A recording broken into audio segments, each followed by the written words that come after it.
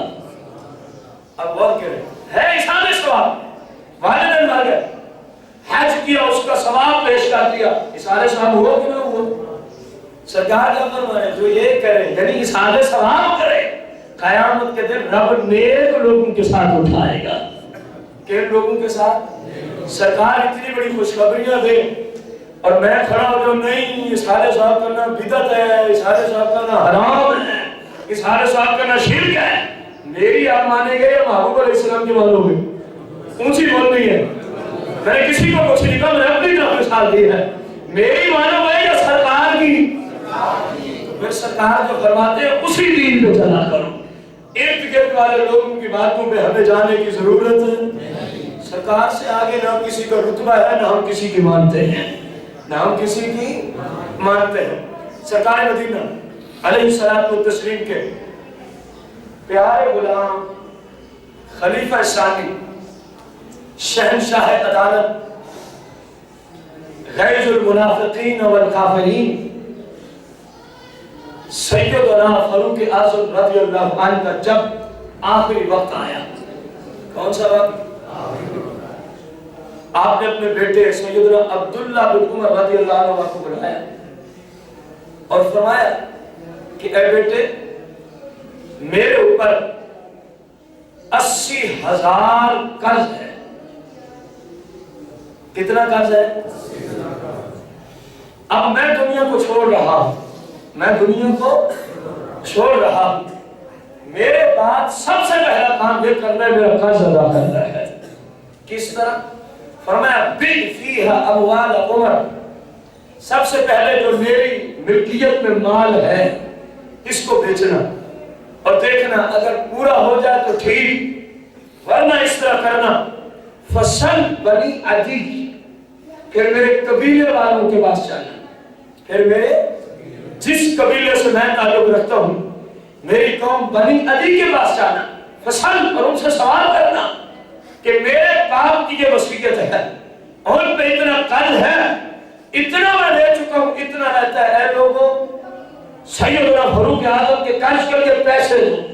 فرمایا سب سے پہلے میری قوم سے جا کے سوال کرنا، پھر فرمایا اگر پورا ہو جائے تو ٹھیک، اگر نہ ہو فصل قریشہ، تو پھر قریش خاندان کے پاس جانا، ان کو کہنا فاروق اعظم پہ اتنا قرض ہے اور اتنا اتار دیا گیا، اتنا رہتا ہے، تم ہیلپ کرو تاکہ میں اپنے والد کو کیا اتاروں۔ عبداللہ بن عمر رضی اللہ عنہ جب اتنی گفتگو سنی اور آپ کے والد محترم نے فرمایا ان 3 کاموں، میرا مال، قوم بنی عدیش جو کہ میرے قبیلے کی ہے اور قریش، ان کے سوا کسی سے نہیں مانگنا، تو اب میرے قرض کا ضامن ہو جا، اے میرے بیٹے تو اب میرے قرض کا کہنے لوگوں کو۔